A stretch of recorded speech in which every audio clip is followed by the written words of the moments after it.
सहना भवतु सहनौ भुनक्तु सह वीर्यं करवावहै तेजस्विनावधीतमस्तु मा विद्विषावहै। ॐ शान्ति शान्ति शान्तिः। ॐ पूर्णमदः पूर्णमिदं पूर्णात् पूर्णमुदच्यते पूर्णस्य पूर्णमादाय पूर्णमेवावशिष्यते। ॐ शान्ति शान्ति शान्तिः।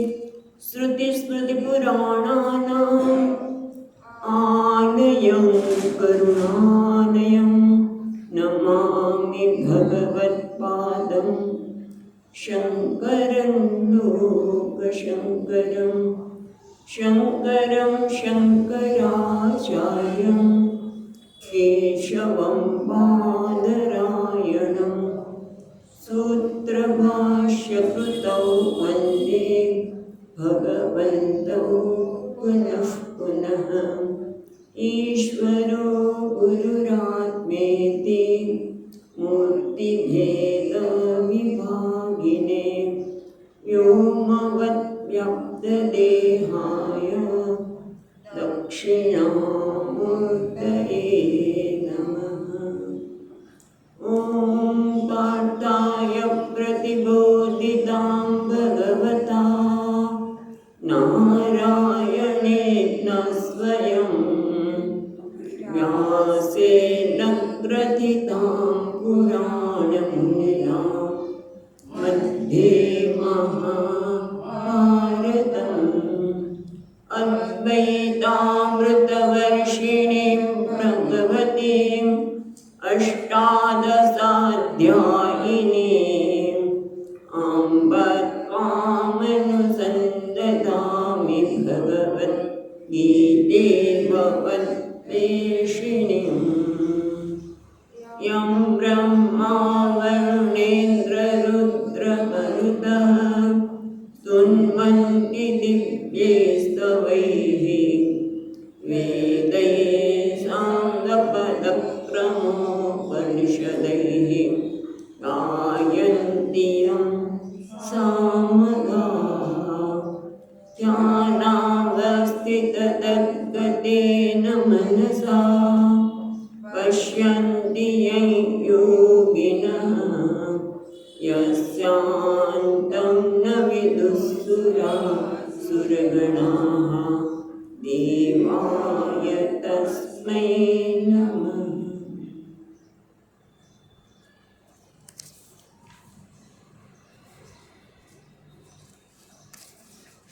22वां श्लोक यदृच्छालाभसन्तुष्टः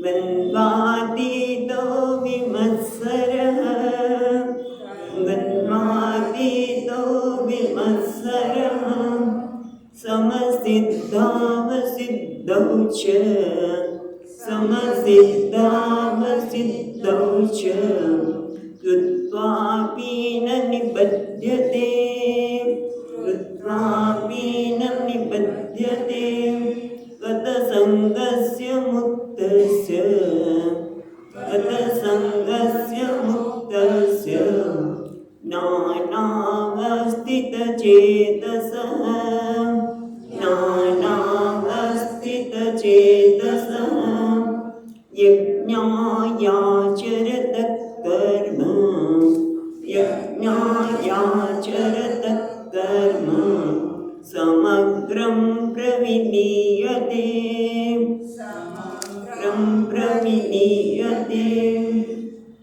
18મા શ્લોકમાં કર્મ ખરેખર ચેષ્ટા નથી કહેતા, જે કર્તૃત્વ છે એ કર્મ છે એની વાત કર્યા પછી આ જ્ઞાનમાં જે સ્થિત છે એવા જ્ઞાનની વાત 19મા શ્લોકથી ભગવાન કરી રહ્યા છે। અને આપણે જોયું એ પ્રમાણે ગઈકાલે આ વ્યક્તિ કેવી છે તો કે 22 અને 30 વર્ષનું જે ગઈકાલે જોયું એને યાદ કરીએ તો યદૃચ્છા લાભ સંતુષ્ટ, એ આ શરીરને ટકાવવા માટે કારણ કે ત્યક્ત સર્વ પરિગ્રહ, આગળના શ્લોકમાં કહ્યું ત્યક્ત સર્વ પરિગ્રહ, બધા પ્રકારના પરિગ્રહનો ત્યાગ કર્યો છે, પણ છતાં શરીરને ટકાવવાની તો જરૂર છે. અને એટલા માટે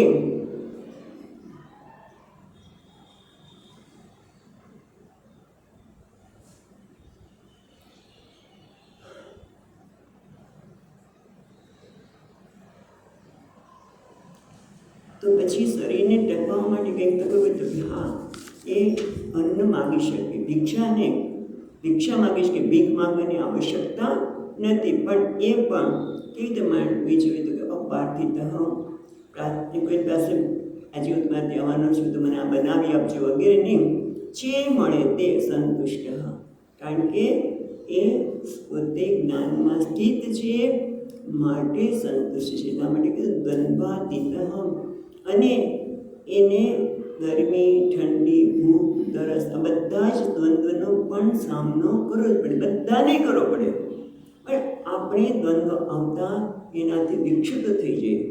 જ્યારે આ કેવું છે એના પર એને પ્રભુત્વ પ્રાપ્ત કર્યું છે. દ્વંદ્વાતીત એટલે કે છે અવશીર્ણ ચિત્ત, એનું ચિત્ત વિક્ષિપ્ત થતું નથી, અને કેવું છે વિમત્સર, કોઈ પ્રકારનું મત્સર ઈર્ષા નથી. આપણે ગઈકાલે પણ વાત કરી હતી કે જ્યારે આપણે ગમતી વસ્તુ આપણા કરતાં કોઈને ઉત્કર્ષ થાય, કોઈનું ત્યાં સારી વસ્તુ આવે તરત ઈચ્છા થાય, કોઈનું વખાણ કરે તો કે મને ખબર છે એક વ્યક્તિ કેવી છે, હું એને જાણું છું, એની છઠ્ઠી જાણું છું, એની વ્યક્તિ સુંદર છે, ભલે કંઈક હશે એનામાં, પણ જ્યારે આપણે કોઈની પ્રશંસા કરીએ તો પણ આપણને ગમતું હોતું નથી કે તમે એની કેમ પ્રશંસા કરો છો. એ તરત હું એને છઠ્ઠી જાણું છું, એને કુંડળી જાણું છું, અને એમ કરીને આપણે અંદરનો ભાવ વ્યક્ત કરીશું. અને એ જ રીતે પોતાનો ઉત્કર્ષ માટે પણ માણસ સતત બોલો હોય છે, એટલે બંનેમાં આપણે ઈર્ષાનો ભાવ જન્મી શકીએ.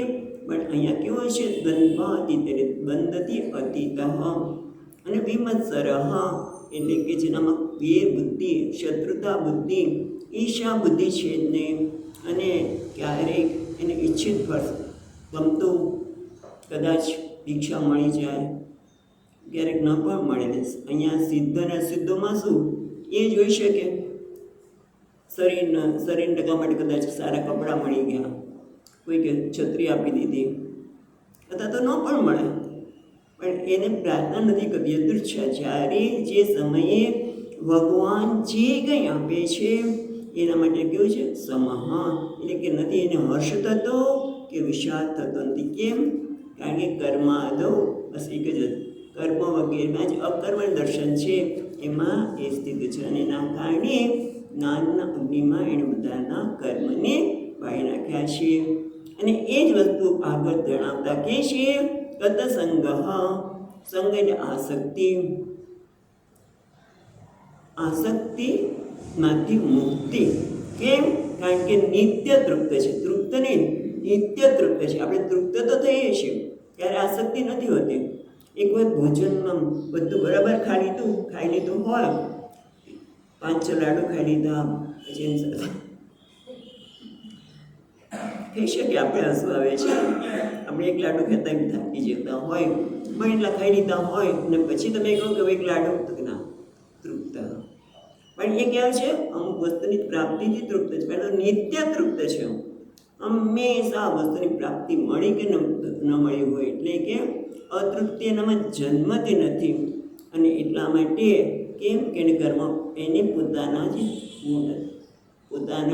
જ તૃપ્ત છે. આત્મનિયો આત્માના સંતુષ્ટ, પોતાનાથી કેમ તૃપ્ત છે? કારણ કે એનામાં કોઈ પ્રકારની ગ્રંથિઓ નથી. પોતાના વિષયની કેટલી આપણે ગ્રંથિઓ સેવતા હોય છે, હું આવું છું ને આવું છું વગેરે વગેરે, કોઈ પ્રકારની ગ્રંથિ એનામાં નથી અને એના કારણે કોઈ અલ્પતાની લાગણી અનુભવતો નથી અને એના કારણે એ તૃપ્ત છે, એના કારણે અનાસક્ત છે.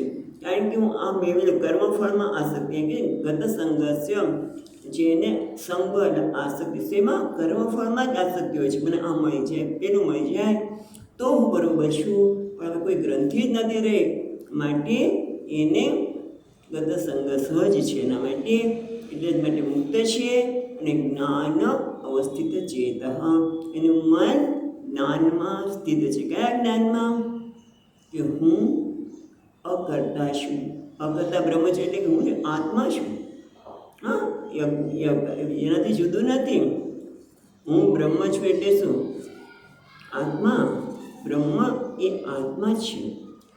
બ્રહ્મ અકર્તા છે એટલે કે આત્મા અકર્તા છે. હું જ બ્રહ્મ છું એટલે કે હું શરીર છું પણ શરીર નથી, હું મન છું પણ મન નથી, હું બુદ્ધિ છું પણ બુદ્ધિ નથી. કારણ કે કર્મ ક્યાં થાય? યજ્ઞયાચરત કર્મ સમગ્રમ પ્રવિલીયતે. છતાં કોઈ કારણસર એ વ્યક્તિને કર્મ કરવાના આવે તો કે યજ્ઞની ભાવનાથી કરે છે. અને કોઈ પણ કર્મ કરવાના હોય તો એમાં તો શરીર દ્વારા થાય, કાં તો મન, શરીર અને મન બંને જ પણ જોડાય. પૂજા કરતા હોઈએ તો મન પણ હોય અંદર, અને બહારથી આપણે અર્ચના કરતા હોય અથવા તો બુદ્ધિથી સ્તુતિ કરતા હોય ત્યારે બુદ્ધિ જોડાયેલી હોય, પણ એ જાણે છે કે આ શરીર, મન, બુદ્ધિ એ કાર્યકરણ સંઘાત એ હું નથી. અને એટલા માટે ભલે યજ્ઞ દ્વારા, યજ્ઞયાચરત કર્મ, યજ્ઞ દ્વારા એક યજ્ઞની ભાવનાથી કર્મ કરે છે, સમર્પણની ભાવનાથી કરે છે, ઈશ્વરને પ્રસન્ન કરવાની ભાવનાથી કર્મ કરે છે, આત્માને નહીં. પણ છતાં એ બધા કર્મ પ્રવિલીયતે એટલે કર્મફળ એને જન્માવતું નથી. એની ચર્ચા કર્મફળના સંદર્ભમાં ગઈકાલે વાત કરતી. ટૂંકમાં અહીંયા બે પ્રકારની જ્ઞાનની વાત, કોઈ પ્રવૃત્ત હોય છે અને કોઈ નિવૃત્ત પણ હોઈ શકે. પણ એ પ્રવૃત્તિ નિવૃત્તિને આધારે જ્ઞાની છે કે નહીં એક નક્કી ન થાય. જ્ઞાની તો જ્ઞાનની સ્થિતિ છે કે નૈવ કિંચિત કરોમિ. ગઈકાલે જોયું ને કે બધું થઈ રહ્યું છે ત્યારે પણ એ સ્પષ્ટ છે કે ઇન્દ્રિયાણી ઇન્દ્રિયાર્થેષુ વર્તતે નૈવ કિંચિત કરોમિ તે. આ પ્રકારની એની ભાવના છે. અને એટલા માટે યજ્ઞાય આચરત કર્મ. જ્યારે યજ્ઞની વાત કરી ત્યારે હવે આગળ કહે છે કસ્માત પુનઃ કારણાત ક્રિયમાણ કર્મ સ્વકાર્ય આરંભમ અકુર્વત સમગ્રમ પ્રવિલીયતે. એ બધા જ એનામાં કેવી રીતે કર્મફળમાં લીન થાય છે.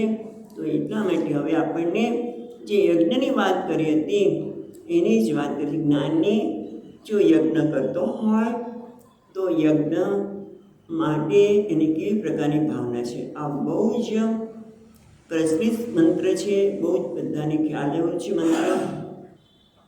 અને આ મંત્રનો ઉપયોગ પણ આપણે કરીએ છીએ. કેના માટે કરીએ છીએ એ આપણે પછી જોઈશું. તો પહેલાં 24મો શ્લોક જોઈએ. બ્રહ્માર્પણમ બ્રહ્મ હવિઃ, બ્રહ્માર્પણમ બ્રહ્મ હવિઃ, બ્રહ્માગ્નૌ બ્રહ્મણાહુતમ, બ્રહ્માગ્નૌ બ્રહ્મણાહુતમ, બ્રહ્મૈવ તેન ગંતવ્યમ, બ્રહ્મૈવ તેન ગંતવ્યમ, બ્રહ્મા કર્મ સમાધિના, બ્રહ્મા કર્મ સમાધિના. હવે ભગવાન અહીંયા શ્રી કૃષ્ણ ભગવાન બતાવે છે કે યજ્ઞના બધા જ કારકો એ કોણ છે? પરમાત્મા છે. એની દ્રષ્ટિમાં એક શું છે? પરમાત્મા સિવાય કશું જ નથી.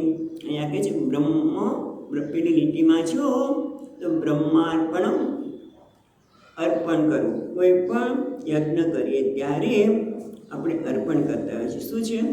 અર્પણ કરવા માટે કદાચ ચમચનો ઉપયોગ કરીએ પણ અર્પણ કહેવાય, હાથનો ઉપયોગ કરીએ એ પણ અર્પણ કહેવાય. જે કંઈ મંત્રો દ્વારા કરીએ એ પણ અર્પણ કરીએ છીએ. મંત્રોથી આપણે અર્પણ કરીએ છીએ. એટલે બ્રહ્માર્પણમ એટલે અર્પણ કરવું. એ કોણ છે? તો કે બ્રહ્મ. પછી શું બ્રહ્મ હવિ, કારણ કે હવિ એટલે જે આહુતિ આપીએ છીએ, ઘીની આહુતિ આપીએ, અહીં દેવીને હોય તો આપણે કાયસો, જુદા જુદા ભગવાનને જુદા જુદા પ્રકારની આહુતિ આપવામાં આવે છે. ઘીની પણ આહુતિ આપવામાં આવે, એ આહુતિ પણ કોણ છે? તો કે બ્રહ્મ. પછી કોણ યજમાન કોણ છે? બ્રહ્માર્પણમ બ્રહ્મ હવિ અગ્નૌ કપિલાતમ. બરાબર છે. હવિ એટલે આહુતિનું દ્રવ્ય, એ પણ બ્રહ્મ છે. પણ અગ્નિ કયો છે? બ્રહ્માગ્નૌ. કયા અગ્નિમાં? બ્રહ્મરૂપી અગ્નિમાં એને હવિ એટલે આહુતિને અર્પણ કરવામાં આવે છે. કોણ અર્પણ કરે છે? યજમાન તો હોય ને કે યજમાન કોણ છે? બ્રહ્મણા હુતમ. બ્રહ્મ વડે જ આને અર્પણ કરવામાં આવે છે, હુતમ હોમ કરવામાં આવે છે. શેના માટે કરે છે? સ્વર્ગ માટે, પિતૃલોક માટે? તો કે ના, બ્રહ્મૈવ તેન ગંતવ્યમ. બ્રહ્મને જ એ પ્રાપ્ત કરે છે. બ્રહ્મ એના વડે તેન બ્રહ્મ એવ ગંતવ્યમ. તેના વડે એ આહુતિ વડે શું પ્રાપ્ત થાય છે? તો કે બ્રહ્મ. બ્રહ્મ કર્મ સમાધિને આપણે પછી જોઈએ છીએ, પણ અહીંયા આ બધું કેવી રીતે જોઈ શકીએ છીએ? તો કે જેમ યથા સુક્તિ કાયામ રજત ભાવમ પશ્યતિ. જેમ જ્યાં સુધી ખબર નહોતી ત્યાં સુધી પેલી છીપલી ચળકતી લાગતી હતી, ચાંદી લાગે. પણ હવે છીપલીને જોઈ છે ત્યારે પણ છીપલીને ચાંદીને જોઈ છે ત્યારે પણ ક્યારે ચાંદીને જોઈ છે? છીપલીમાં રહેલી ચાંદીને જોઈ છે ત્યારે પણ એ શું જોવે છે? છીપલી છે. એટલે કોનો બાદ કરે છે? ચાંદીનો બાદ કરે છે. જેમ પેલા અલંકાર અનેક છે, પણ સુવર્ણકાર જે છે, સોની છે, એ બધા અલંકારમાં કોને જોવે છે? બધા અલંકાર જોઈ રહ્યો છે ત્યારે પણ એ સુવર્ણને જોવે છે. એમ આ જે જ્ઞાની છે એ દરેક વસ્તુ એવું નથી કે નથી જોતો, એને ખબર નથી પડતી કે હાથ નથી, હાથ છે, ચમચ છે, બધું એને ખબર પડે છે. પણ એ જ્યારે જે કંઈ કર્મ કરે છે ત્યારે શું જોવે છે? એમાં બ્રહ્મને જોવે છે. એટલે કે જે આરોપિત છે બ્રહ્મ ઉપર એનો બાદ કરે છે. જેમ પેલો માં છે, એ નાટક છે સ્કૂલમાં, એન્યુઅલ ફંક્શન છે, માતા પિતા બધાને પાસે ખાસ બોલાવવામાં આવે, એનો છોકરો છે એ કૃષ્ણ બન્યો છે. હા, અને મુનિ બગડે છે, આ બધું ગોપીઓ બધી ફરી રહી છે, પણ માં કૃષ્ણને જોવે છે ત્યારે પણ કોને જોવે છે? પોતાના દીકરા. જો મારો દીકરો કેવો સરસ લાગે છે, અસલ કૃષ્ણ જ લાગે છે. એટલે નાટક થઈ રહ્યું છે, બધું જ માણી રહી છે એ વ્યક્તિ, પણ છતાં સતત શું જોવે છે? મારો દીકરો છે. એ રીતે અહીંયા પણ પહેલાં જ્ઞાની છે, યજ્ઞની ક્રિયા થઈ રહી છે. એટલે સુક્તિક રજત અભાવ પશ્યતિ. સુક્તિમાં રજતનો અભાવ જોવે છે. જેમ સુક્તિમાં રજતનો અભાવ જોવે છે, એ રીતે યજ્ઞમાં અર્પણ કરવાનું ક્રિયા થઈ રહી છે ત્યારે પણ એ અર્પણમાં કોનો અભાવ જોવે છે? આ જે અધ્યારોપિત છે ચમસ વગેરે, એને ત્યાં બ્રહ્મને જોવે છે. ખ્યાલ? ચમચ છે, હાથ છે, બધું અર્પણ કરવાની જે ક્રિયા છે એમાં કોને જોવે છે? હાથને. હાથને તો કે ના, બ્રહ્મને જોવે છે. એ જ રીતે ભવિષ્ય છે હોમાઈ રહ્યું છે, એટલે એને આ માટે પ્રયત્ન નથી કરવો પડતો. મહત્વની વસ્તુ એ છે, જે માને પોતાના છોકરામાં આ મારું કૃષ્ણ જે છે ત્યારે પણ એને કોઈ પ્રયત્ન કરવો નથી પડતો. એ જોવે છે કે આ મારો દીકરો છે. એ રીતે આ નાની છે એને પ્રયત્ન વગર સહજતાથી એ જુએ છે. અગ્નિ છે, પણ છતાં અગ્નિ પણ શું છે? બ્રહ્મ અસ્તિ ભાતિ પ્રિય. અને એ જ રીતે બ્રહ્મણા હુતમ, જે અર્પણ કરે છે એ પણ કોણ છે? હું. જેને હું કહું છું એ હું કેવો છે? ચૈતન્ય સચ્ચિત આનંદ, એ પણ બ્રહ્મ જ છે. અને કોને પ્રાપ્ત કરે છે? બ્રહ્મણા એવ ગંતવ્યમ. બ્રહ્મ વડે કંઈ પ્રાપ્ત કરવાનું નથી, પોતાને જ પ્રાપ્ત કરે છે. એટલે કહે છે અન્વય વ્યતિરેક અભાવમ પશ્યતિ, એ અન્વય અને વ્યતિરેકના અભાવ વગર આ પરમાત્મા દ્વારા, એ અન્વય વ્યતિરેક દ્વારા એ પરમાત્માને જોવે છે. કોણ? સુક્તિકા રજતમાં.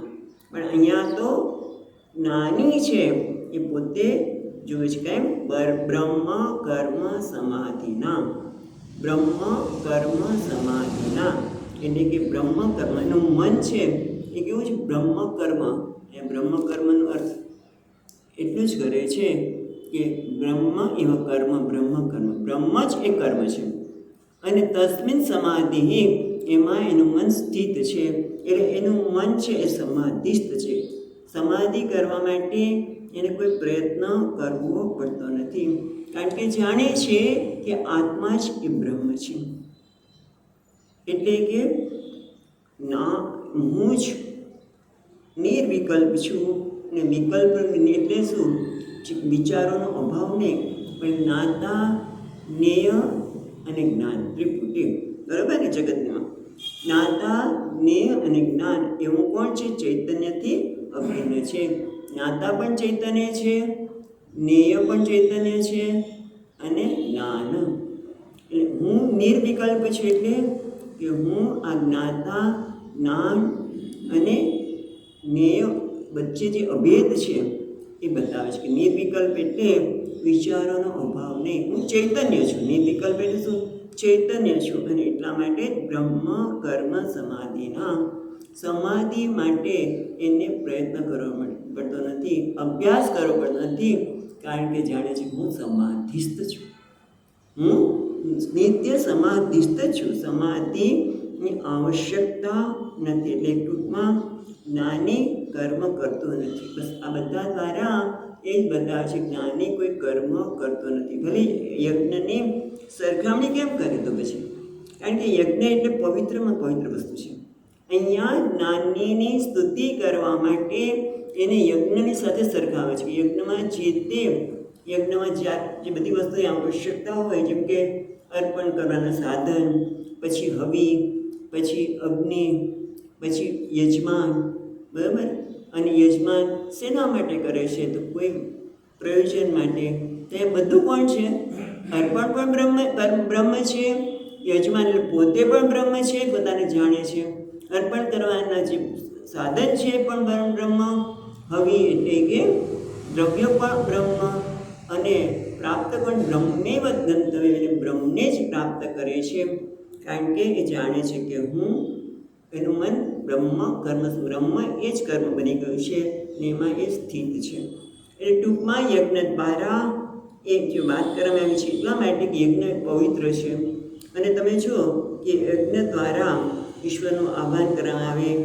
એટલે ટૂંકમાં આ યજ્ઞ શેના માટે કરીએ છીએ? ઈશ્વરનું આહ્વાન કરી, પરમાત્માને બોલાવીએ કે જેથી તેના જીવનનું કલ્યાણ થાય, કાં તો એને ઈચ્છિત વસ્તુની પ્રાપ્તિ થાય. પછીના શ્લોકમાં આવશે કે એ અંતકરણ શુદ્ધિ માટે પણ હોય. એટલે યજ્ઞ છે એ બ્રહ્મજ્ઞાનીની દ્રષ્ટિએ એક કહેવાય પવિત્રમાં પવિત્ર છે, શ્રેષ્ઠ છે. અને એટલા માટે બ્રહ્મજ્ઞાનીની સરખામણી યજ્ઞ સાથે કરવામાં આવે. જેમ આપણે પણ ઘણી વખત કહેતા હોય, જો તો ખરા અમારો દીકરો આઈન્સ્ટાઈન છે. એટલે શું? આઈન્સ્ટાઈન છે ને એટલું બુદ્ધિશાળી છે. એટલે કોઈની સ્તુતિ કરવા માટે આપણે આવી વાત કરતા હોઈએ છીએ. એ રીતે અહીંયા પણ જ્ઞાનની સ્તુતિ કરવા માટે એને યજ્ઞ સાથે સરખામાં આવ્યા. પણ કોઈ કે ના ના, આ તો જ્ઞાનીની વાત નથી, આ તો ઉપાસના છે. તમે આવી રીતે દ્રષ્ટિ કરો. જે સાધન છે, આપણે ઉપાસના કોને કહેવાય? કે નિકૃષ્ટ વસ્તુની ઉત્કૃષ્ટ વસ્તુ આરોપ, ઉપાસના આરાધના કરી. જેમ કે શાલિગ્રામ છે પથ્થર, એના પર તમે વિષ્ણુનો આરોપ કરો છો. બરાબર છે? તો તિરંગો 3 રંગ છે, પણ એ 3 રંગમાં આપણે આરોપ કરીએ છીએ. શેનો? ભારત દેશનો, રાષ્ટ્રનો. એમ આપણે આરોપ તો કરીએ છીએ. એટલે એવી રીતે આ પણ બ્રહ્માર્પણમ બ્રહ્મ હવિ એ આ ઉપાસના છે. તો કે ના, એની ચર્ચા શંકરાચાર્ય મહારાજ કરે છે. એટલે ઉલ્લેખ કરવામાં આવે છે કે આ ઉપાસના નથી. કારણ કે જેમ કે જ્યારે અભિનેતા હોય એમાં તમે ભિખારીમાં અભિનેતાને જુઓ એ ઉપાસના છે. કારણ કે ભિખારી ખરેખર તો અભિનેતા છે, ઉપાસના નથી, કલ્પના કરવાની નથી. કેમ? કારણ કે એની પાછળ એક જ કારણ છે કે બ્રહ્મૈવ તેન ગંતવ્યમ. જો ઉપાસના હોય તો પછી બ્રહ્મૈવ તેન ગંતવ્યમ ભગવાન કે નહીં. કારણ કે ઉપાસના બરાબર છે કે તમે વિષ્ણુમાં શાલિગ્રામમાં વિષ્ણુ ભગવાને છો, પણ વિષ્ણુ ભગવાન શાલિગ્રામમાં નથી એવું નથી કહેતા. એક નાનકડા લડ્ડુ ગોપાલ છે, પણ એ લડ્ડુ ગોપાલ એટલે જ ઈશ્વર એ નથી, એનાથી વિશેષ છે. એ જો તમે સ્વીકારતા હોય તો લડ્ડુ ગોપાલ ઈશ્વર જ છે, આ આરોપ નથી. પણ આપણે એને મર્યાદિત કરી દઈએ છીએ. એટલે પણ અહીંયા તો શું કહે છે કે બ્રહ્મૈવ તેન ગંતવ્ય, બ્રહ્મ એ બ્રહ્મને જ પ્રાપ્ત કરે છે. ઉપાસનામાંથી બ્રહ્મને પ્રાપ્ત કરવાની વાત ન આવે ઉપાસનામાં, એટલા માટે આ ઉપાસના નથી. હવે બીજી એક વાત કરીએ કે આપણે જોઈએ છીએ કે આપણે ક્યાંય પણ જઈએ આશ્રમમાં અથવા તો આપણે ઘરે પણ ઘણા કરતા હશે કે જમવા બેસે ત્યારે હાથમાં જળ નહીં, અને પછી આ તો 15 અધ્યાયનો કયો શ્લોક છે? અહમ વૈશ્વાનરો ભૂત્વા અથવા તો આ બ્રહ્માર્પણમ બ્રહ્મહવિઃ બ્રહ્માગ્નો બ્રહ્મણાહુતમ બ્રહ્મૈવ તેન ગંતવ્યમ બ્રહ્મ કર્મ સમાધિના બોલી અને આપણા થાળીની આજુબાજુ જળ ફેરવી અને આપણે પછી જમતા હોય છે. એ ઉપાસના નથી. પણ જે આપણે શીખ્યા છીએ એ ત્યાં જોવા પ્રયત્ન કરે છે કે આ ખાનાર પણ કોણ છે? બ્રહ્મ. અત્યારે ભોજન થઈ રહ્યું છે ત્યારે આ થાળી પણ શું છે? એ પણ બ્રહ્મ જ છે. થાળીમાં મૂકેલી વાટકીઓ પણ બ્રહ્મ છે, એમાં આવેલું બધું છે કે દાળ ભાત શાક કે જે કંઈ છે એ બ્રહ્મ છે. અને લેનાર પણ કોણ છે? બ્રહ્મ છે. તો પછી દાળમાં થોડુંક મીઠું ઓછું હોય, રોટલી કદાચ ફૂલેલી ન મળે જમતી વખતે, તો શું કરવાનું? બ્રહ્મ જ છે ખાનાર પણ. માટે ગુસ્સો નહીં, ફરિયાદ નહીં. આવી ભાવના માટે એ ભાવના છે. જો જ્ઞાન હોય તો કંઈ કરવાની રહેતું જ નથી, તો એને આ બોલવાની જરૂર નથી. હા, કદાચ લોક વ્યવહાર માટે, લોક સંગ્રહ માટે આપણે સ્વામીજીને કરતા જોઈએ કે જેથી આપણને પ્રેરણા મળે. ભાઈ આપણી દ્રષ્ટિ આ હોય છે. તમે જોજો સ્વામીજી જ્યારે બ્રહ્માર્પણ કરતા હોય તો પણ તમે જો પછી એકદમ એ અન્ન સાથે એક થઈ જતા હોય કે જાણે કે એ બ્રહ્મ જ છે જોઈ રહ્યા હોય. અને એટલા માટે એ દરેક કોળિયાને માનતા હોય. અને આપણે તો પછી જોતા હોય, ફટાફટ ખાઈ લઈએ અને જોઈએ કે ક્યારે બોલા મારા જ ઊભા થાય. કારણ કે કહેવામાં આવે એ આશ્રમમાં ગયા હોય અને બરાબર સ્વામી બેઠા હોય ત્યાં જ આપણે બેઠા હોય, તો પછી એ ઊભા થાય પછી જ આપણે ઊભું થવાય, એટલે પછી આપણે જોયા કરીએ. પણ એ તો બ્રહ્મ છે, એ વસ્તુને જોવે છે અને એ રીતે એને માણે છે. તો આ શ્લોકનો ઉપયોગ આપણે જમતી વખતે કરીએ છીએ, એટલે એની થોડીક વાત કરી એટલે આપણે આગળ જઈશું. શું કહે છે આગળ? કારણ કે કહું ને આ ઉપાસના છે એની ચર્ચા ભગવાન ભાષ્યકારે બહુ કરી છે, પણ એ આપણે ખાલી એટલી જ ઉલ્લેખ કર્યો કે આ ઉપાસના નથી, આ હકીકત છે. કે જેમ દોરડામાં સર્પને જોઈએ છે આરોપ છે, દોરડું એ હકીકત છે, સુક્તિકા એ હકીકત છે, રજત છે એ હકીકત નથી. અને હકીકતને હકીકત તરીકે જોઈએ છે. એટલે હવે તત્ર અધુના સમ્યક દર્શન યજ્ઞત્વમ સંપાદ્યમ તસ્તુત્યર્થમ, જ્યાં આગળના શ્લોકમાં જે તેને સમ્યક દર્શન પ્રાપ્ત કર્યું છે, પોતાને અકર્તા બ્રહ્મને આત્મા રૂપે જોયો છે, એની સ્તુતિ માટે જુદા જુદા યજ્ઞની વાત કરવામાં આવે છે. અને છેવટે કહેશે કે આ બ્રહ્મયજ્ઞ એ જ શ્રેષ્ઠ છે. એટલે અહીંયા 25મા શ્લોકમાં 2 પ્રકારના યજ્ઞની વાત કરે છે. આપણે જોઈએ 25મો શ્લોક. દૈવમેવાપરે યજ્ઞમ, દૈવમેવાપરે યજ્ઞમ યોગિનઃ પર્યુપાસતે, યોગિનઃ પર્યુપાસતે બ્રહ્માજ્ઞાવપરે યજ્ઞમ બ્રહ્માજ્ઞાવપરે યજ્ઞમ યજ્ઞેનૈવોપજુહ્વતિ યજ્ઞેનૈવોપજુહ્વતિ. એટલે 25મા શ્લોકમાં કહે છે દૈવમ એવ અપરે યજ્ઞમ યોગિનઃ પરિઉપાસતે. એટલે દૈવમ એટલે દેવતા ને આહ્વાન કરવું એનું દૈવમ એવ અપરે એટલે કેટલાક, અપરે એટલે બીજા કેટલાક લોકો દૈવમ યજ્ઞમ અપરે પરિઉપાસતે એટલે પરિભાષ સારી રીતે પરિઉપાસતે આપણે હમણાં જોઈએ છીએ અર્થ પરિઉપાસતે એનું અનુષ્ઠાન કરે છે. કેટલાક અપરે કેટલાક લોકો આ દેવ યજ્ઞનું ઉપાસન કરે છે. કોણ અપરે એટલે યોગીનું, અપરે યોગીનમ એટલે બીજા કેટલાક યોગીઓ આ દેવ યજ્ઞને સારી રીતે અનુષ્ઠાન કરે છે. અને બીજા કયા છે? બ્રહ્માગ્નૌ અપરે યજ્ઞમ યજ્ઞે ન એવ ઉપજુહ્વતિ. અને બીજા કેવા છે? બ્રહ્માગ્નૌ બ્રહ્મ અગ્નૌ બ્રહ્મ એ જ અગ્નિ, બ્રહ્માગ્નૌ એટલે કર્મધારે, બ્રહ્મ એવ અગ્નિ બ્રહ્મ જ અગ્નિ રૂપે જોવે છે. અપરે બીજા યજ્ઞ ઉપજુહ્વતિ યજ્ઞ ઉપજુહ્વતિ. યજ્ઞનો અર્થ અહીંયા શું થાય છે આપણે જોઈએ છીએ. યજ્ઞ યજ્ઞેન ઉપજુહ્વતિ યજ્ઞેન એવ ઉપજુહ્વતિ. યજ્ઞનો અર્થ યજ્ઞ નથી થતો પણ આત્મા થાય છે, અહંકાર થાય છે. એ આપણે બીજી રીતે જોતા પહેલાં પહેલી રીતે વિચારીએ તો કેવો છે? યોગિનઃ છે ને, દૈવમ અપરે યોગિનઃ યજ્ઞમ ઉપાસતે. યોગીના એટલે યોગી એટલે કર્મયોગી, જે કર્મયોગી છે એ યજ્ઞ કરે છે. કારણ કે દેવતાને ઉદ્દેશીને એ આહુતિ આપે છે. દૈવમ યજ્ઞ એટલે દેવતાનો આહ્વાન કરે છે. ભગવાન કહેતા તો કોઈ પણ દેવતા, પણ એમાં પરમાત્માને માનીને એ ભગવાનનું આહ્વાન કરે છે. અને કેવો છે? પરિઉપાસતે.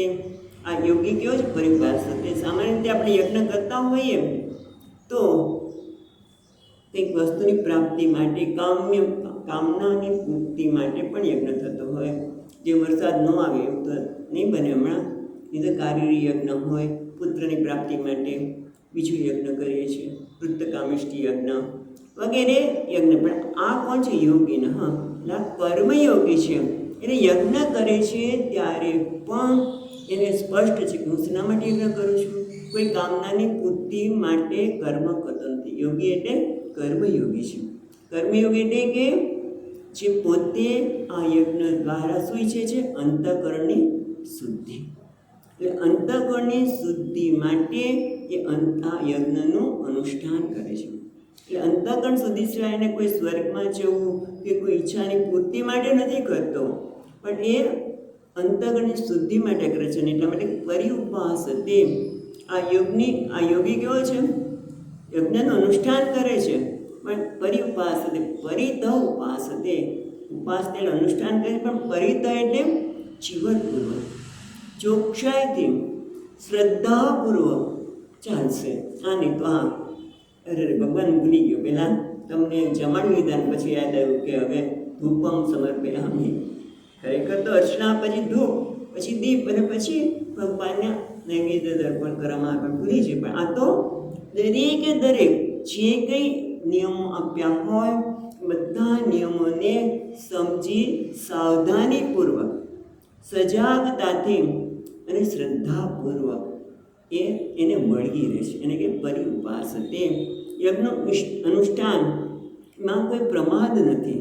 પ્રમાદ વગર સાવધાનીપૂર્વક જે કંઈ નિયમો છે એનું બરાબર પાલન કર્યું. અને આપણે પ્રમાદ આવી જાય પછી ભગવાન તો ભાવના મૂક્યા છે, પછી આપણી ભૂલ થાય અને પછી આપણે જાતને સમજાવી દઈએ કે ભગવાન તો ભાવના મૂક્યા, ભગવાન ભૂલી ગયા. તમે જે બધા જે સ્ટેપ હોય અર્ચના પછી જમાડી પછી યાદ કર્યો, ધૂપને દીપ તો ન કર્યા, ઘણી વખત ભગવાન જમાડવાનું રહી જાય છે. પણ આ તો સાવધાની છે, પ્રમાદ નથી, સજાગતા છે.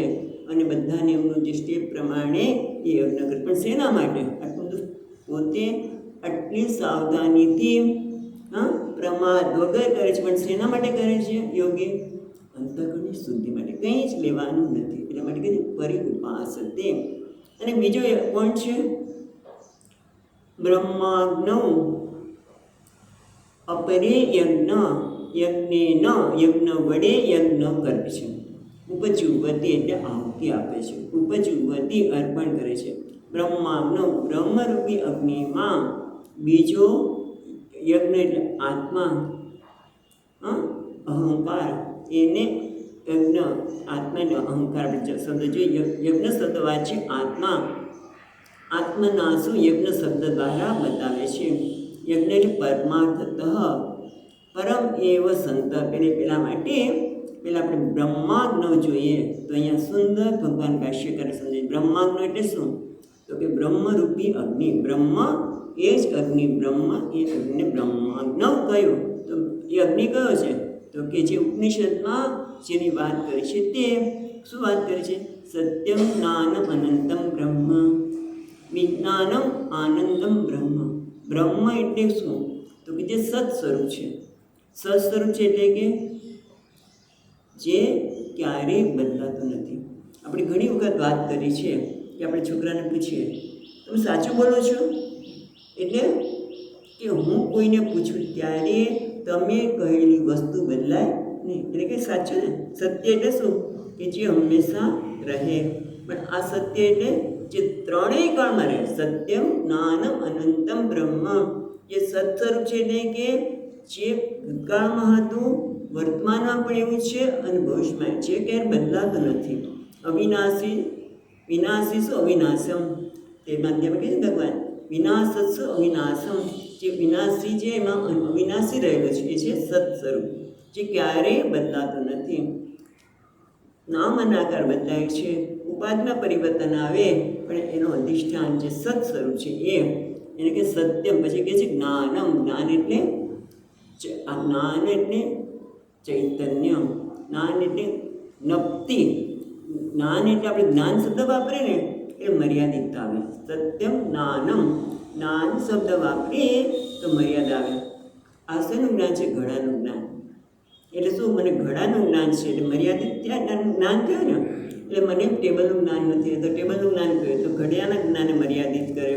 પણ આ જ્ઞાન કેવું છે? જ્ઞપ્તિ સ્વરૂપ એટલે કે જેમાં કોઈ મર્યાદા નથી, એટલે કે ચૈતન્ય. અને એટલા માટે જ કેવો છે? અનંત.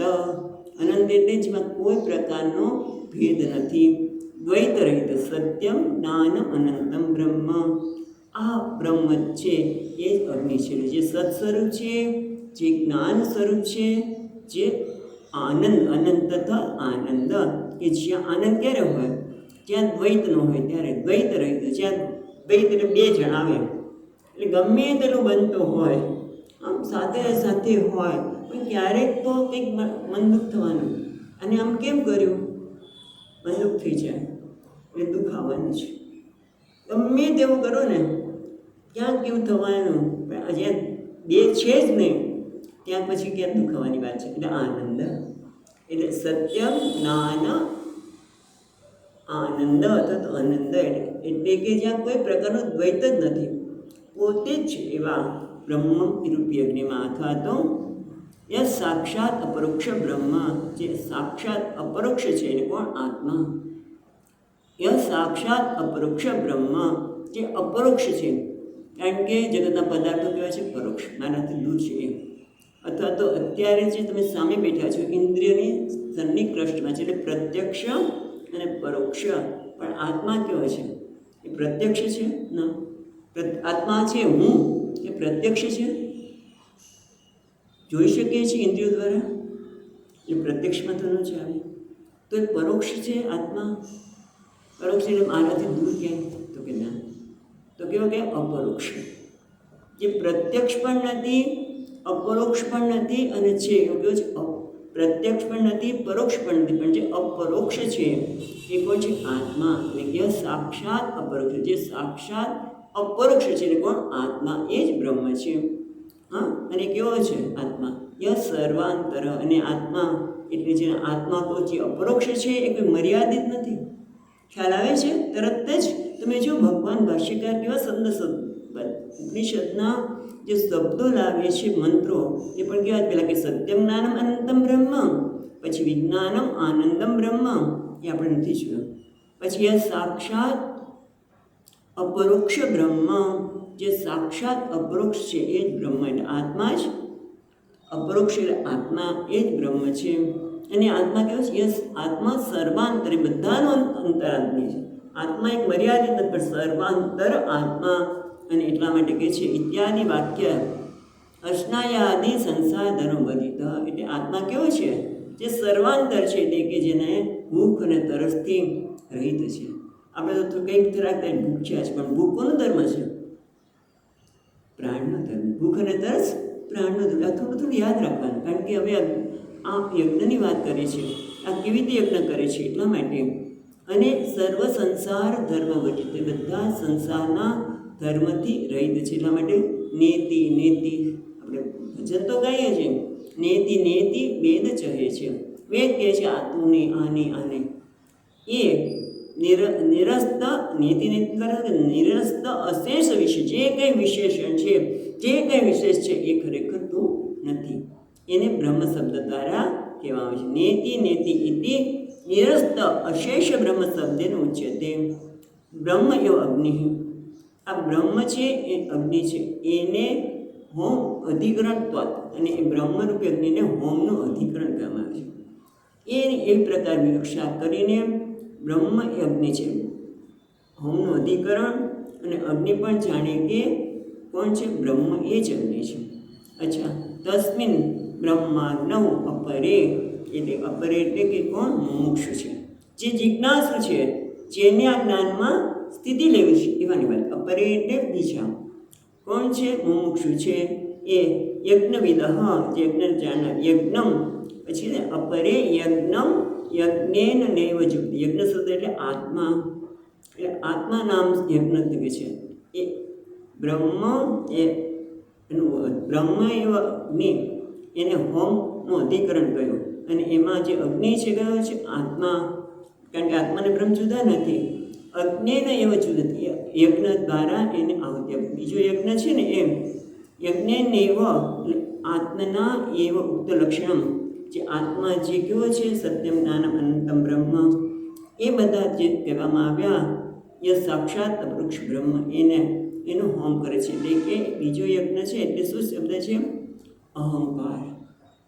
અહંકાર જે પોતે અહંકાર, કાર એટલે અહમ સાથે જ્યારે કાર એક મર્યાદા જોડાઈ જાય ત્યારે અહંકાર કહે છે.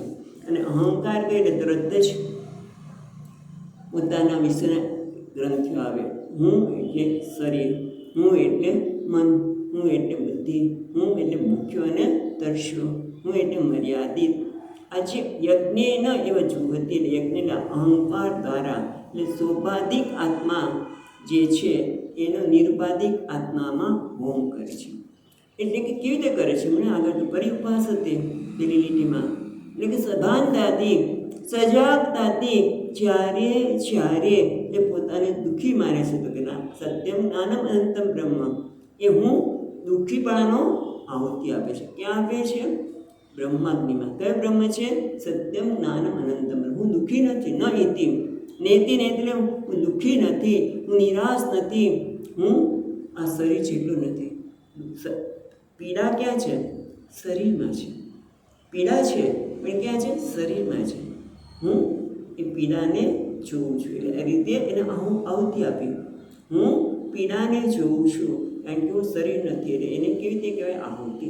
એ સતત જે મુમુક્ષુ છે, જેને જ્ઞાનમાં નિષ્ઠ થવું છે, એટલે ગયા છે યદ દર્શનમ સદસ્મિન હોમ કુર્વંતી. આ પ્રકારનું જે દર્શન છે કયું? બ્રહ્માત્મિક દર્શનમ નિષ્ઠા. બ્રહ્મ એ જ આત્મા છે, અને જેને આત્મા માને છે કયો? અહંકારને. એ તો કયો છે? ખરેખર અહંકારમાં પણ બે તત્વ છે, એક અહમ અહમ, અને બીજું છે મન બુદ્ધિ સાથે જોડાઈને બનેલું તત્વ. એટલે જે અહમ એટલે ચૈતન્ય છે, જે સત્યમ જ્ઞાનમ અનંત છે, એના પર જે અધ્યારોપ થયેલો છે એને કહેવાય સોપાધિક. એ અધ્યારોપને દૂર કરશે. કેવી રીતે દૂર કરશે? આ જ્ઞાન દ્વારા. એનામાં જ આહુતિ.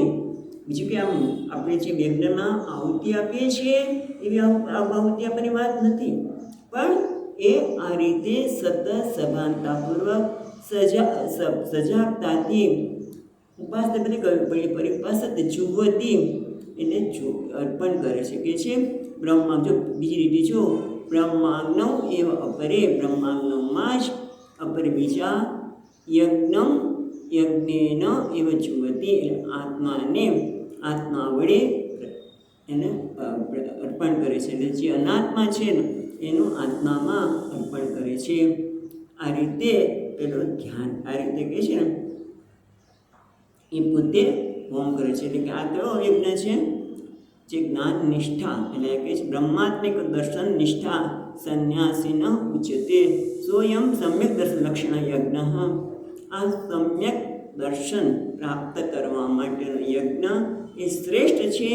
કારણ કે આમ તો આગળ કહી દીધું બ્રહ્માર્પણમ, જે જ્ઞાની છે એના માટે તો બધું જ બ્રહ્મ જ છે. ભલે એ બહારથી એ વ્યવહાર તો કરે, પાણી પીતો તો પાણી પીવાનું છે, પછી બ્રહ્મને પીવું છે એવું નથી કહેવાનું, રાઈટ? જે ખાતો હોય કરતો બધું કરે છે એ પણ ત્યારે શું જોઈએ છે એ કોણ છે? હું નૈવ કિંચિત કરોમિતિ, હું બ્રહ્મ છું, હું પૂર્ણ છું, આનાથી હું પૂર્ણ બની જઈશ એવું જરૂરી નથી. એ જે વાત કરી બ્રહ્માર્પણ દ્વારા યજ્ઞના દ્વારા એ જ્ઞાન પ્રાપ્ત કરવા માટે જુદા જુદા પ્રકારના યજ્ઞની વાત કરે છે. એક તો દેવ યજ્ઞ, એ શેના માટે કરે છે? યોગી એટલે કર્મયોગી.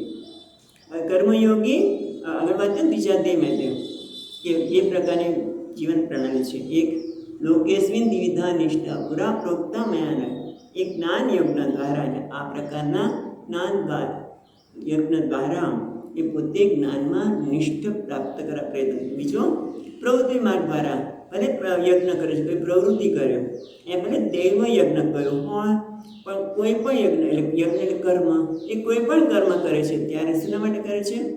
અંતઃકરણની શુદ્ધિ માટે. એને હવે કંઈ જોઈતું નથી, એને એક જ છે કે મારે આ જ્ઞાન જોઈએ છે અને જ્ઞાન માટે અંતઃકરણ શુદ્ધિ. અંતઃકરણ શુદ્ધિ એટલે રાગ દ્વેષમાંથી મુક્તિ. જ્યારે રાગ દ્વેષ આવે એની પરિત ઉપવાસ હતી એનું હમ કરી દે છે, એ રીતે પણ જોવાય. અને બીજો છે એને હવે જ્ઞાન તો થયું છે પણ એમાં નિષ્ઠા પ્રાપ્ત કરે છે ત્યારે એ સજાગતાપૂર્વક અર્પણ કરે છે. કોને? અગ્નિને. બ્રહ્મરૂપ અગ્નિમાં જે અનાત્મા છે, જે અધ્યારોપિત છે એને અધ્યારોપિત જોવું, બીજું કંઈ નથી કરવાનું. જે અધ્યારોપિત છે એને અધ્યારોપિત જોવું. જેમ કે અભિનેતા એ ભિખારીનો વેશ લીધો છે તો આ ભિખારી છે એમ જોવું, એટલે અભિનેતા કહેવાય. આ દોરડામાં સર્પનો જે બ્રહ્મ છે એને બ્રહ્મ તરીકે જોવું, દોરડા તરીકે જોવું, સર્પનું નહીં દોરડા તરીકે જોવું. એનું નામ છે યજ્ઞ. એટલે બ્રહ્માગ્નૌ અપરે યજ્ઞેન એવ જુવતી, એટલે કે આ સતત જ્ઞાનનિષ્ઠ થવા માટે જે એને ખબર છે પણ છતાં પેલી ટેવના કારણે આપણે એને મહત્વ બુદ્ધિ આપી દઈએ છીએ, પણ એ હવે સભાનતાપૂર્વક એ જોવે છે કે આ ભ્રાંતિ છે. અત્યાર સુધી મારા વિશે જે કંઈ ભાવના સેવતો હતો એ બધી ગ્રંથિઓ હતી, આ ગ્રંથની ઉત્પન્ન થયેલા આગ્રહ એ બધા કેવા છે? મિથ્યા છે, સત્ય નથી. સત્ય તો જેમ દોરડું છે સર્પને, એમ બ્રહ્મ એ સત્ય છે. પોતાના વિશેની જે કંઈ ગ્રંથિઓ છે સત્ય નથી, એ જોયું નામ જ ઉપજ્યુવતી, એને અર્પણ કર્યું. આ પ્રકારની દ્રષ્ટિ છે એની સમ્યક દ્રષ્ટિ કહેવાય. અને એની પ્રશંસા કરવા માટે, એની સ્તુતિ કરવા માટે બીજા બધા યજ્ઞની વાત કરે છે. હવે આપણે જોઈએ 26મો યજ્ઞ. 26મા શ્લોકમાં 2 યજ્ઞની વાત કરે છે. 26મો શ્લોક, એક પેલો મુખ્ય યજ્ઞ દૈવ યજ્ઞ એમ, અને બીજો ગૌણ યજ્ઞ. હવે પછી બીજા 2 યજ્ઞની વાત કરે છીએ 26મા શ્લોકમાં. શ્રોત્રાદીન ઇન્દ્રિયાણ્યન્ને, શ્રોત્રાદીન ઇન્દ્રિયાણ્યન્ને સંયમાગ્નિષુ જુહ્વતી, સંયમાગ્નિષુ જુહ્વતી શબ્દાદીન વિષયાન્યન્ને, શબ્દાદીન વિષયાન્યન્ને. પર એક મતમાં જ્યારે છૂટું પડીશું ને ત્યારે માત્ર આવશે. ઇન્દ્રિયાગ્નિષુ જુહ્વતી, ઇન્દ્રિયાગ્નિષુ જુહ્વતી. એટલે ઘણી વખત એવું થાય, અહીંથી ઉચ્ચાર કરવામાં આવે ત્યારે આપણું મન ક્યાંક બીજું પહોંચી જાય, અને પછી જ્યારે પોતે બોલે ને ત્યારે પોતાની રીતે બોલે. જેમ હમણાં કંઈક હતું તો વિસર્ગ હતો, પણ વિસર્ગ બોલવાની બદલે યદૃચ્છાલાભ સંતુષ્ટ, સંતુષ્ટો, સંતુષ્ટ હતો. એટલે જ્યારે શ્લોક બોલાય ત્યારે પણ આપણે સભાનતાપૂર્વક શીખીએ તો સારું છે. ચાલો કંઈ વાંધો નહીં, પણ આ સભાનતા કેવી હશે તો પછી આ બ્રહ્માગ્નો યજ્ઞ છે, બ્રહ્માગ્નિમાં અનાત્માનું અધ્યારોપનું જે છે એનો હોમ આપણે કરી શકીએ. એટલે આ બધામાં સભાનતા આવે એ પણ એટલી જ આવશ્યકતા છે. હવે આપણે વાતમાં જોઈએ, બીજા 2 પ્રકારના યજ્ઞની વાત કરે છે. શ્રોત્રાદિની ઇન્દ્રિયાણી અન્ય, અને બીજા કેટલાક લોકો આ સંયમાગ્નિ જુવતી, સંયમરૂપી અગ્નિમાં આ શ્રોત્રાદિને એટલે કે જ્ઞાનેન્દ્રિયોને અર્પણ કરે છે, એનો હોમ કરે છે. તો બીજા કેવા છે? શબ્દાદિન વિષયાન અન્ય ઇન્દ્રિયાગ્નિષુ જુહવતી. શબ્દ, સ્પર્શ, રૂપ, રસ વગેરે વિષયો છે એને ઇન્દ્રિયરૂપી અગ્નિમાં હોમ કરે છે. એટલે હવે અહીંયા સરસ કહે છે, શ્રોત્રાદિ એટલે જ્ઞાનેન્દ્રિયાણી, જે જ્ઞાનેન્દ્રિય કેટલી જ્ઞાનેન્દ્રિય છે? ચક્ષુઇન્દ્રિય, કર્ણેન્દ્રિય એ પણ જ્ઞાનેન્દ્રિય છે ને. પછી કઈ છે? રસનેન્દ્રિય, પછી જ્ઞાનેન્દ્રિય આવી ગઈ ને, અને છેવટે સ્પર્શેન્દ્રિય. 5 એ 5 જ્ઞાનેન્દ્રિયોને બરાબર છે એને શું કરે છે? સંયમાગ્નિ જુહવતી. એટલે કે અહીંયા કહે છે જે અષ્ટાંગ યોગમાં યમ, નિયમ, પ્રાણાયામ, પછી આવે છે પ્રત્યાહાર. એટલે પહેલો જે એબિલિટીમાં જે યજ્ઞ છે કહ્યું છે પ્રત્યાહાર. એટલે પ્રત્યાહાર કોને કહેવાય? કે પ્રતિ આહાર, જે આહાર છે એને પોતાની પાછળ ખેંચી રહ્યો. એટલે ઇન્દ્રિયોને પોતાના વિષયમાંથી વાળીને મનમાં સ્થિત કરી એનો પ્રત્યાહાર, આહારને પાછો. એટલે ઇન્દ્રિયો જે છે, આંખને ટેવ છે સારું સારું જોવાની, બરાબર, કાનને પણ સારું સાંભળવાની. એટલે સારું એટલે કોને કહેવું? આપણે નક્કી કરીને સારું. કોઈને નિંદા નહીં સારું લાગે તો કે ના. એટલે કોઈની નિંદા સાંભળવી, કોઈનું ખરાબ જોવું, એ બધું છે એને એવું જે કંઈ પણ ઇન્દ્રિયોના જે કોઈ આ પ્રકારના વિષયો છે એને સ્થિત કરવા, એને પાછા મનમાં લાવ્યા. ઇન્દ્રિયોની પ્રવૃત્તિ જે છે, સ્વાભાવિક પ્રવૃત્તિ છે કે વિષયમાં ઇન્દ્રિયો વિષયમાં દોડવાની છે. જેમ કે એટલે ભોગ કરી પાછા લાવે, એટલે ભોગને હોમ નથી કહેતા. હું વિષયોને એટલે કોઈ પણ વિષય જેવું દાખલા લખ્યા છે કે વસ્તુ બનાવી હોય અને હું ખાઉં, એને પ્રત્યાહાર ન કહેવાય.